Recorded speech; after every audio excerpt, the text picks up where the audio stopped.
Well, we are back in the Beyond Default studio, and I'm very excited today to be coming all the way from Sydney over to the UK to interview the beautiful Kate Edwards. Welcome, Kate.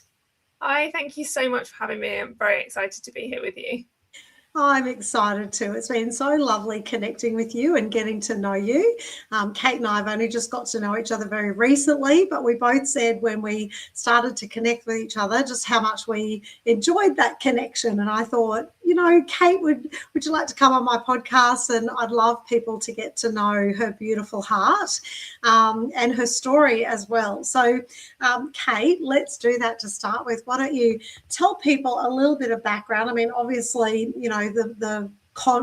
the topic of the podcast is living a life beyond default. Tell everyone a little bit about your background story so they can get up to speed. Yeah, absolutely. So my name's Kate. I'm, as Katrina mentioned, based in the UK. I launched my own life coaching business last year after discovering I was diagnosed with ADHD about 4 years ago, and prior to that went through a period of really ill health, and ultimately those two things combined have sort of been the catalyst for me essentially moving forward in a different way with my life, which is where I am at the moment. So let's talk a little bit. You've talked about some pretty kind of major things happening in your life there, and you had your own business, and then you did go through a period of ill health, one where a lot of people could have just gone, poor little old me, and just resigned to the fact that this is going to be your lot in life, so to speak. You certainly didn't do that, Kate. So do you want to give us a little bit of that story? Yeah, of course. So I ran my own successful hair and beauty business. I had my own studio space from home. I looked after 120 clients. And it was a really busy business. Like, I was doing weddings, I was doing events, photo shoots, and it was great until it wasn't. And ultimately what ended up happening is I got diagnosed with something called thoracic outlet syndrome, and it's not overly well known in the UK and comes under sort of the rare medical conditions. And what it means is where your collarbone is, underneath you've got your first rib of your rib cage, and in between those two spaces, your nerves, your veins and your arteries run. And I was the perfect storm, essentially. I was female, I had a hypermobile neck, which I didn't know at the time, and I had taken on a job and done it for years and years and years, which put strain on that part of my body. So I sped up actually getting my diagnosis for that considerably quicker than the average person. So mine took 2 years. It tends to take 7 is the average number of years, and that tends to be that the individual that gets diagnosed with it comes through psychology as a referral. So it's a bit of a strange one in the sense of it's not something you can pick up on tests necessarily. It might not show. So I was having scans at the hospital, I was going for nerve testing, x-rays, MRIs. They were like, we just can't see anything.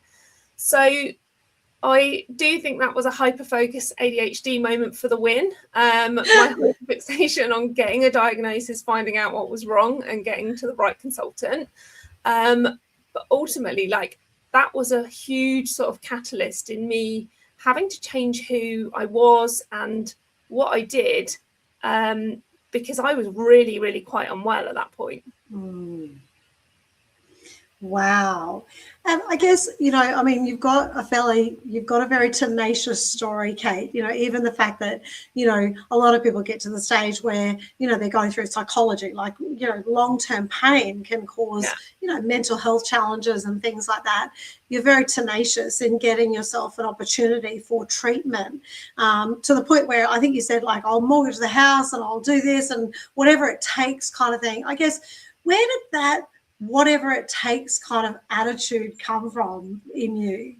Yeah, so just obviously going a little bit deeper on the remortgaging the house, because people were like, hey, you were ill, why are you remortgaging the house? I had to go and see the only specialist for thoracic outlet syndrome in the UK, and they diagnose it by a lot more manual tests, which is to the US standard. The US standard is sort of the benchmark. And he came back going, look, you've got both strains of it, all three strains, sorry, both sides. So he's like, you couldn't have it any worse at this point. And he was a great chap called Rob, and Rob was like, you need to go and see a consultant that we call the fixer. I was like, okay. And at this point, I'm like, I just need to take a step forward. I can't carry on how I am at this point. Just to give some context, like my symptoms ranged from having sore wrists, burning in my elbows up to my armpits. I literally felt like my chest had been set on fire, and because it varied, day to day the symptoms weren't the same. So I was like, right, I just need to keep moving forward, and because I was like, I can't go on like this. So I went to see aka the fixer, who ironically enough I'm going to see this afternoon, who's my consultant that's looked after me for 8 years at the major trauma hospital, an hour from my house.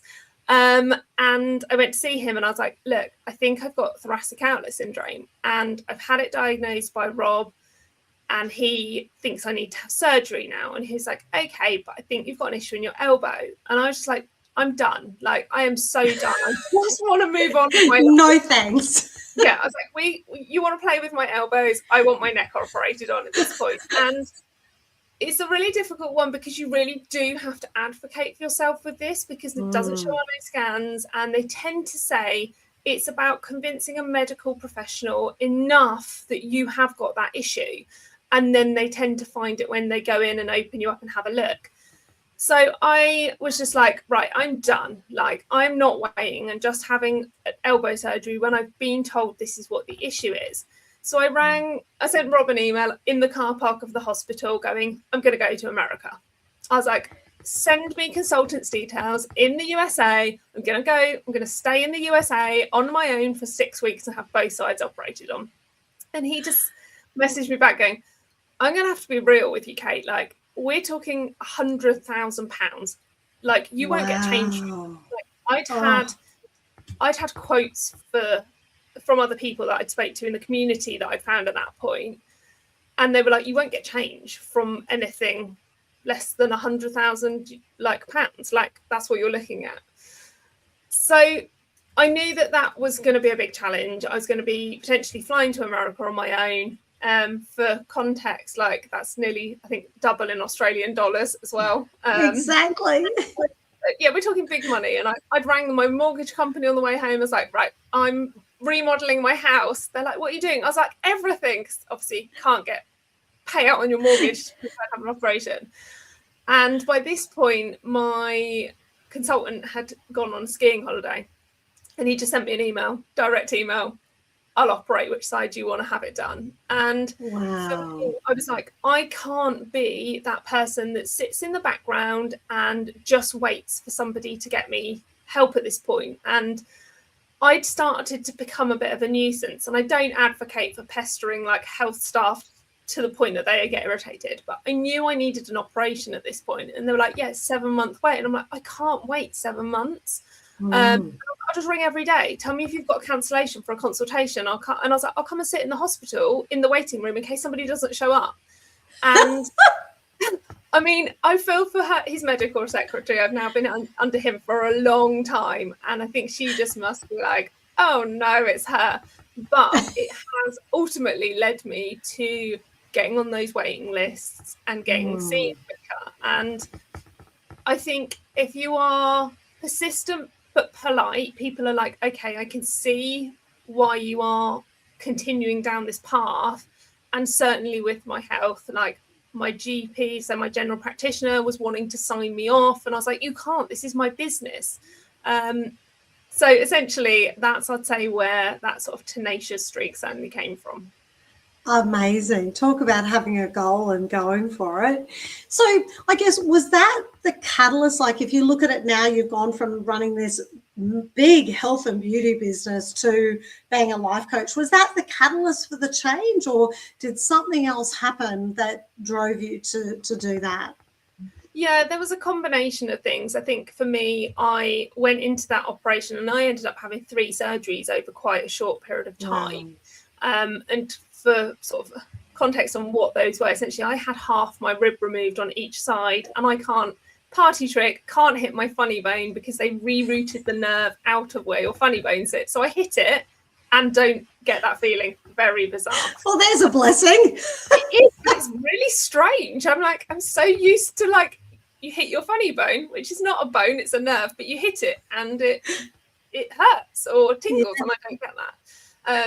But, like, I went into those operations and was like, they were like, we're going to read you the wrist. I'm like, don't bother. He's like, what do you mean? I was like, I need you to be aware, like, I could make you bleed out on the table, I could paralyze you. I was like, I can't live this life like this. So whatever you're going to read me on that list, I'm going to consent to anyway. So I signed it blind. And again, not advocating for signing medical consent forms blind, but I got to that point, I was so desperate. And I came out of theatre, and there's a bit of a funny story. I didn't know that I was going to have local anaesthetic put in that arm. So I woke up, and obviously at this point he'd gone, oh, I could paralyse you. And I woke up and I couldn't move my arm. And I was in a hospital room on my own, and I was like, I came around and I was like, oh my gosh, they've paralysed me and no one's told me. And I was in this room for like 45 minutes on my own going, no one's come to see me, no one's told me, like, this is what's happened. And so I had this arm that I couldn't use at that point, not knowing why. I'd ordered a jacket potato before my surgery that I clearly apparently wanted to eat. It came wrapped in tin foil, it came wrapped in cling film, and I had plastic cutlery as well. So at this point, I'm hungry. I was like, I've just got to try and eat this with one arm. And so I'd give the cutlery at this point.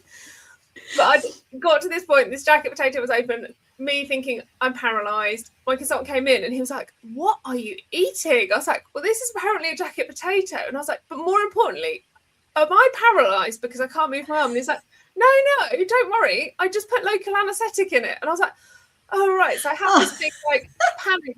And I think for me in that moment, I was like, I've been really ill. Hopefully this is the start of things getting considerably better. And I just thought, I'm not prepared to settle. And that was the journey for me of going, do you know what? This isn't a dress rehearsal. And it sounds so cliche to say, but ultimately I came out of that going, it isn't a dress rehearsal. You don't get a second chance.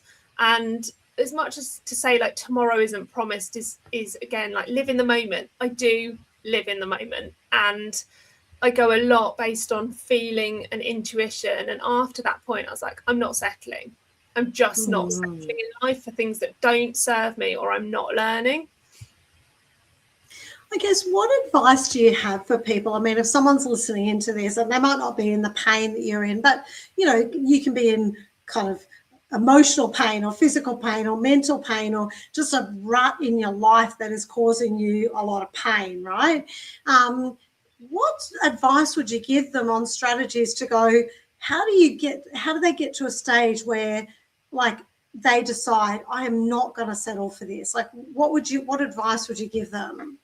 Yeah, so there's just some key things that I think I've found have helped me. Obviously, I had that catalyst of having something which sort of gave me that shock. But if you're not in that point, but you're going, actually, I'm getting to a Sunday night with my life and going, oh, it's Monday again, or you're spending 5 days of the week living for this 2 at the bottom, like, of the week, sitting there on a Wednesday going, oh, just 2 more days. Like, really take stock of what you really want. And a great question that I use a lot with my coaching clients actually is, if I gave you 2 years of your life where all your bills were paid and you've spent the first 6 months, you've traveled, you've done all the things that you would like to do, like holidays and sort of the leisurely things, what are you doing for those last 18 months?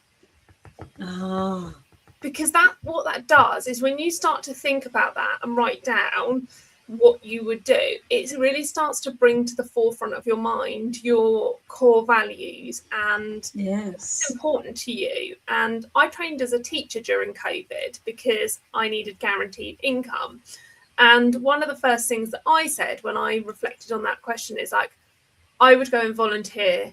I'd go and volunteer in a third world country, or I'd work with children in an underprivileged environment. And that's because for me, I have done a lot of work, and again, I do this sort of work with clients around core values, and I know mine is about impact. Like one of my top 2 core values is impact. And I'm like, I know that I want to have an impact on other people. And that's allowed me to move into a space where I don't dread Sundays of thinking, oh, I've got to get ready for work tomorrow. I run a selective practice. So I give all of what I can give to a very small number of people at a time. And I think being able to know who I am and living my life to my authentic values and myself just means that I don't feel like I'm settling. And I do feel like I take a reflection moment. For me, that's very much based on feeling. Like if I start to get those feelings of like dread on a Sunday night, if I start to think I'm counting down to the time I finish or when I can stop, that to me is a sign that I'm not necessarily where I need and want to be in my life. And that's when I make a change. I think one of the wonderful things about your story, Kate, is the moments where you have pivoted. So, you know, for example, you ran a health and beauty business and you had this physical ailment that was causing so much grief doing that particular business. And then, you know, you said during COVID, you studied to be a teacher and, you know, you got diagnosed with ADHD and now, you know, you are a life coach and, you know, you specialize often with neurodiverse people. I guess, you know, how do you go about that? You know, like, again, people often get stuck and they go, oh, poor little old me, I'm stuck in this. This is my lot. How do you, you know, what advice do you give to people around how to pivot? You know, I'm confronted with a problem. How do I pivot around that problem rather than kind of go retreat and say there's nothing I can do about it? Yeah, so I think it's looking at what's blocking you with the challenges you face. Is it something you go, actually, there's a financial block, like I can't afford to do this at the moment? Is it a mental block? Is it a block that you go, actually, this is just too big? Like a common one I hear is, I don't have the time. And I'll quite often say to people, like, I hate the term make the time, because I get that people are busy. Yeah. For example, and the thing that works really well with neurodiverse people is habit stacking. So I know, an example in my own life, that my kettle takes 3 minutes to boil. If I go, okay, my kettle takes 3 minutes to boil and I boil that kettle 5 times a day, that's 15 minutes of time I could be doing something, for example. So if you go, hey, I really want to be more present on LinkedIn and social media, go, okay, whenever the kettle boils, I'm going to spend that time and I'm going to comment on 1 post or 2 posts on social media of people in the space I want to be in. So again, you start to create the brain link between the kettle and commenting on social media. And a lot of people will stand by the kettle and go and just stand. And I watch my husband do it, and I'm sure he won't mind me saying this. Why are you standing doing nothing while the kettle's boiling? Because in my mind, that is prime opportunity. That's 15 minutes a day, like yes, towards progress.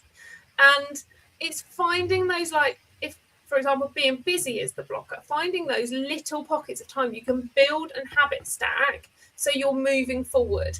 And I think it's so difficult to sometimes get started on a project. So things like body doubling, so doing something with someone else and going, hey, you've got a goal, I've got a goal. Let's work on it together. And I've got an issue with clutter. It's not too bad, but I know I have a lot of stuff. And I've got a lady that lives in my local area and we message on Facebook. I think I've met her once and we message each other about our own mess. And she'll send me going, I've tidied up. And I'm like, great, so have I. And she'll go, this is my aim today. And I'm like, great. And it's the accountability. And I love that. Quite a lot of people use a life coach for that, of like, hey, this is what I need to do. And sometimes it's just working out where that person's blockages are, what's stopping them moving forward, and making a plan to get them further forward. And small steps are still further forward. Yeah, I love it. Okay, I want to talk about two things that you mentioned there, and one is habits, and the other is accountability. Let's talk about habits first. You mentioned habit stacking. I think habits is a classic way to create capacity in your day and become more efficient, like you said, like that 15 minutes of, and some people would literally choose to mindlessly scroll through social media, right, rather than, diligently or, purposefully go onto social media. So what kind of daily habits do you practice to, help you be really purposeful about your life, Kate? Yeah, so I know, being diagnosed with ADHD myself, that I am an interest-led brain. So for me, that means that something that's really simple to most other people might be something that I struggle with on a day-to-day basis. So I tend to try and put things in my day that are fun, but they sit maybe behind something that I would deem as boring. And that, for me, and certainly with neurodiversity, sometimes needs to be quite variable.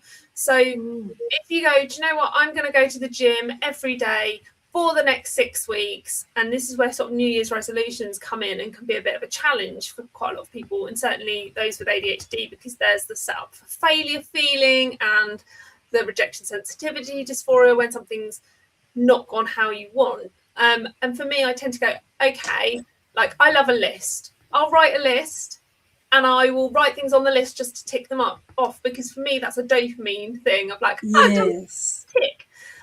So for my own personal way of working, I like to write a list. I don't do a daily list. I do a weekly list. This is what I need to achieve this week. And I gamify it. I'm like, oh, if I do this and get this list done, this is going to be the reward. And for me, I have to have that variability. Again, it works better for my ADHD. I'm better when I can plan my own time. So things like, I know that coaching in the evening for me can just be a little bit more tiring. So I tend to try and coach earlier.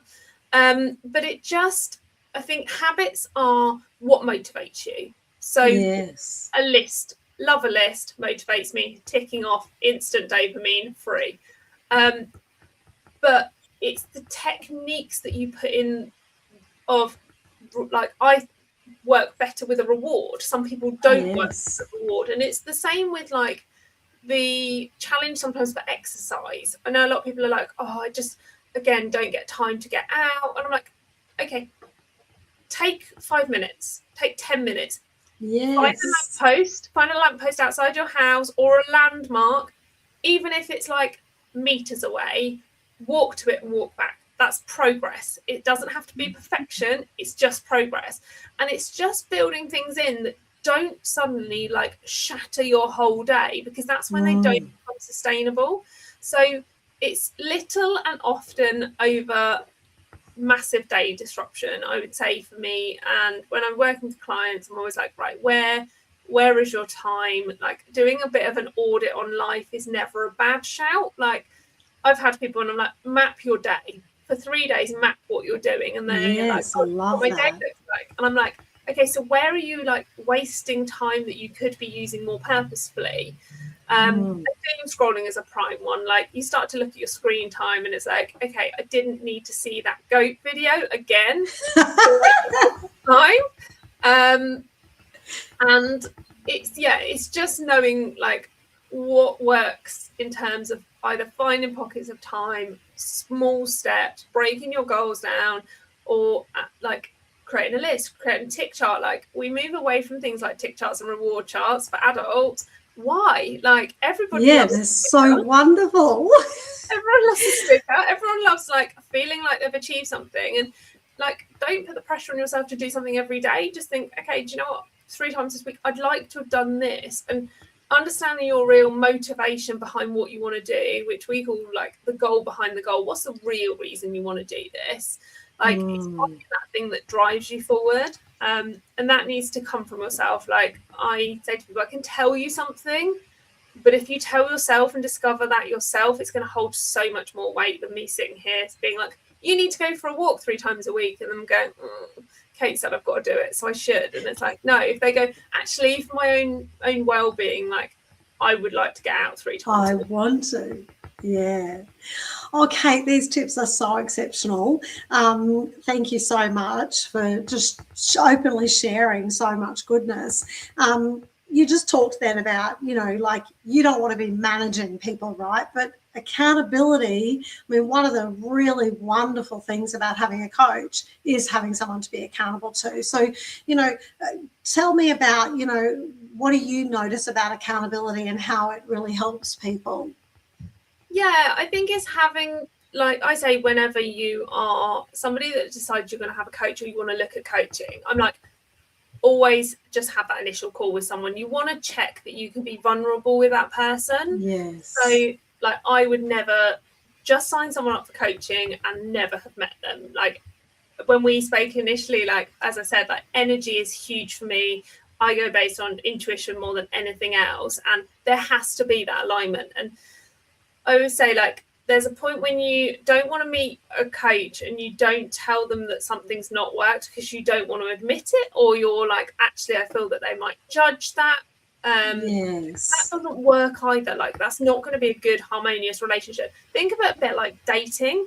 Like, go, oh, actually, do I want to be my rawest and vulnerable with this person? Because that's what you're talking about. And accountability, like, comes from so many different places.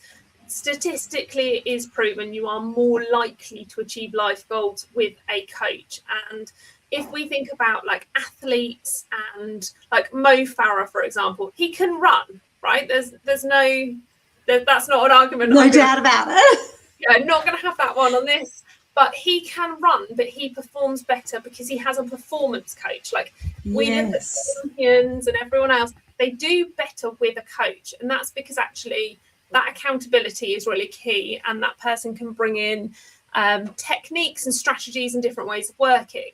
So accountability for me is very much about finding what could work, what's viable as a potential solution for somebody, aided by their own brain, of them going, actually, yeah, okay, I'm seeing that I've got this time. And then being able to be honest on both sides when it's not working. So not working for them, or you're going, actually, I'm not seeing that person making the progress. And it tends to be a little bit of a, let's dig deeper and find out why. But I think certainly sometimes when you've got somebody in your corner that is cheering you on and wants you to work well towards your goal and can see what you're trying to achieve, that's where accountability is really key. And it doesn't necessarily always need to be a coach. It can, as I said, like, body doubling provides accountability, telling a friend. What you're looking for in accountability is non-judgmental support. There's a couple of, for example, diet coaches is the wrong word, but like dietitians that I follow that advocate for eating well. And it's, you know what it's like, I think, for a lot of people, and I think diet is a key one that comes up. You go out for a meal, for example, and someone's like, oh, you shouldn't be having that dessert if you're on a diet.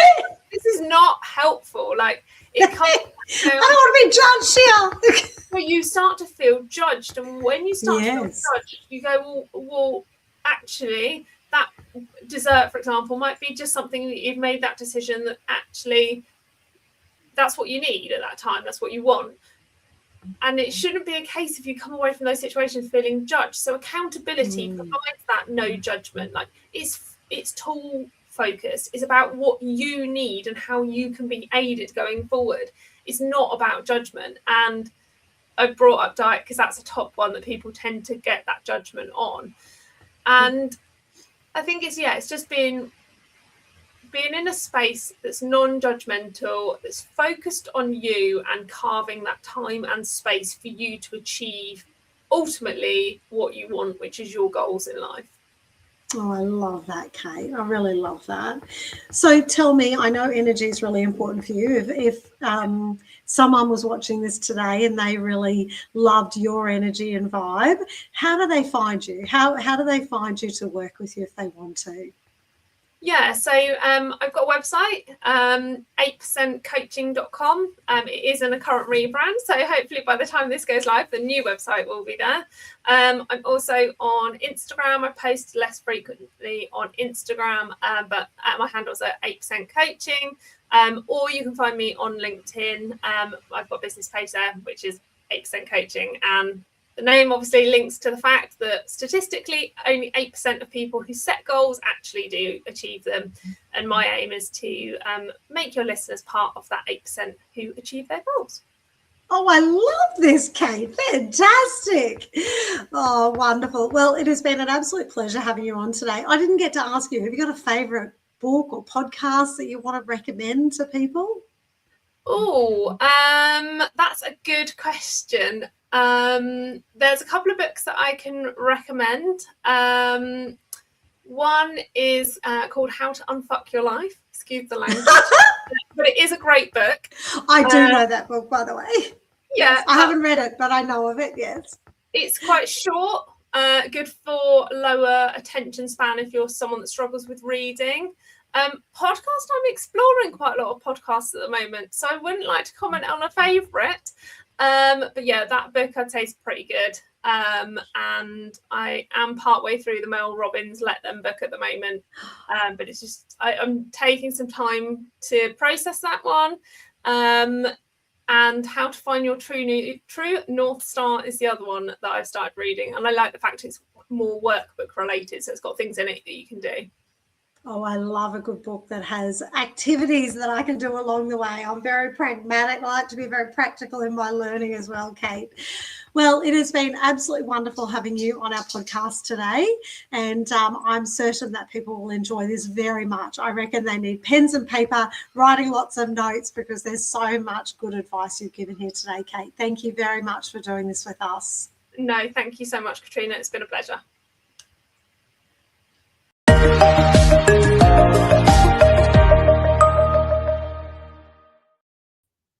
There we go.